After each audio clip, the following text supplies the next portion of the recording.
Joining us right now to continue this conversation is Michael Fertik. He's a managing partner of Heroic Ventures, and Nilay Patel is here. He's the editor-in-chief of The Verge. You've had a lot of critical things to say. You were sort of like live tweeting a lot of what was going on last week with Zuckerberg. Yeah. And you were not happy.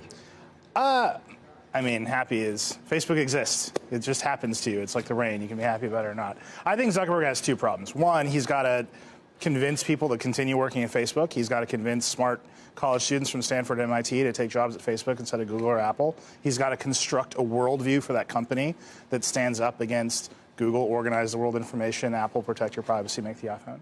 And two, I think he is gunning to become a regulated monopoly. I think he is telling Capitol Hill, we're big, we're going to stay big, we're up against China. Yeah, come on, regulate us. Give us some content moderation guidelines, change Section 230. We're it. We're the big ones. It's either that or you inject some competition in the system, which for Facebook kind of looks like a breakup. Hey, Fertik, it's nice to see Michael. What do you think about changing Section 230? You think that's the right thing to do? Well, I've written for a long time about Section 230. Section 230 was passed in 1996. That's, a millennium ago in internet time. It was passed when there were 3 or 4 ways to get on the internet, like Prodigy and AOL, if you remember those brands. And it was intended to protect those sites from lawsuits arising from content that was posted by malicious people. But back then, you knew who the malicious people were because you had their credit card information and their address and their name, their real name. Now you can post things on the internet very anonymously. And so Section 230 was intended to protect the cradle moment of the internet. It's now no longer necessary. It needs a revision. I've said that for about 10 years. It used to be that companies like Google or Facebook would say any change to Section 230 would result in Stalinism, and of course that was always not true.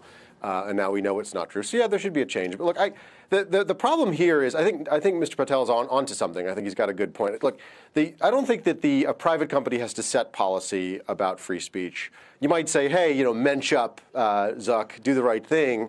But and I might advocate for that too. But I don't think a private company has to set policy for free speech. That's for the regulators, for Congress, and for the Constitution. But the thing that does not sit well, the thing that does not land well, the thing that feels false and untrue is when Facebook and other companies try to wrap themselves in the flag or in the First Amendment and claim that what they're doing is for free speech. Of course, it's not for free speech. That's not true.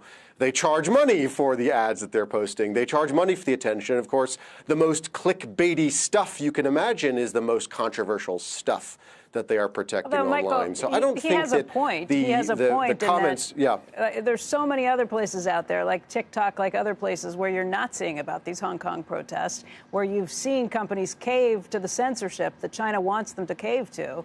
I mean, maybe we should celebrate for a moment the idea that there are places on the internet where you're going to read anything that you want to dig up and go through. Isn't he doing just a good job of changing the topic and getting your attention focused on TikTok and the Chinese instead of what we should be talking about, what the topic really is, which is it's not what we're talking about. What we should be talking about is the Russians who are hijacking and spreading false information, the Iranians who are spreading false information and spreading false information from the cities to the countryside in America and pretending to speak in the voices of people who are real and pretending to be real when in fact they're bots. Look, we now know, it is not controversial, that Facebook does as little as it can until it's forced to. Facebook makes a lot of noise about protecting privacy and then buries its privacy controls deep within the bowels of their control panel. Look, Facebook does nothing about privacy until COPPA. Facebook does nothing about privacy. To be concerned about that, but should we not also be concerned about what's happening in terms of censorship with the Chinese? You watch what's happened with the NBA. You watch what's happened with several other companies that are over there. Watch what's happening with Apple with this too. There's room to be concerned about a lot of different fronts.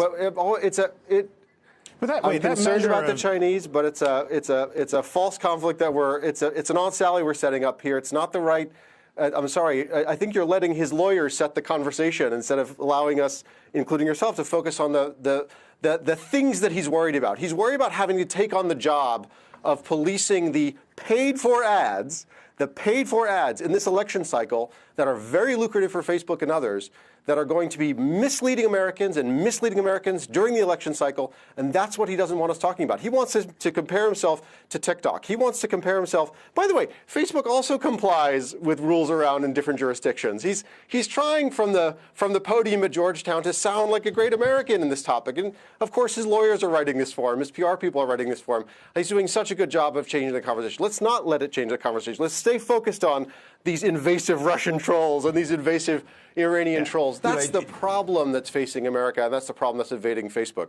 Do you agree with him? And my other question is there an argument to be made for a complete and open version of social media?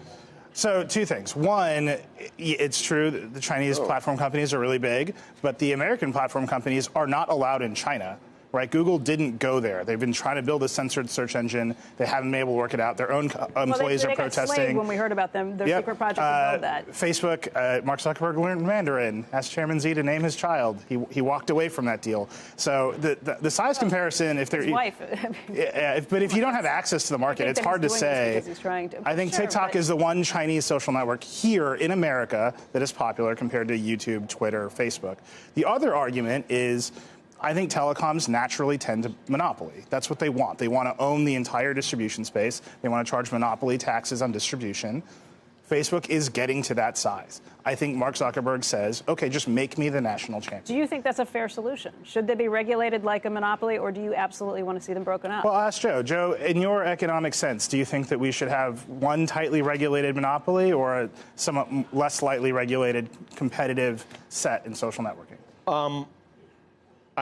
As you can imagine, I'm torn on this. I like successful companies. And as Peter Thiel has said, if you can have a monopoly sort of arrangement that's not a monopoly, that's the greatest thing.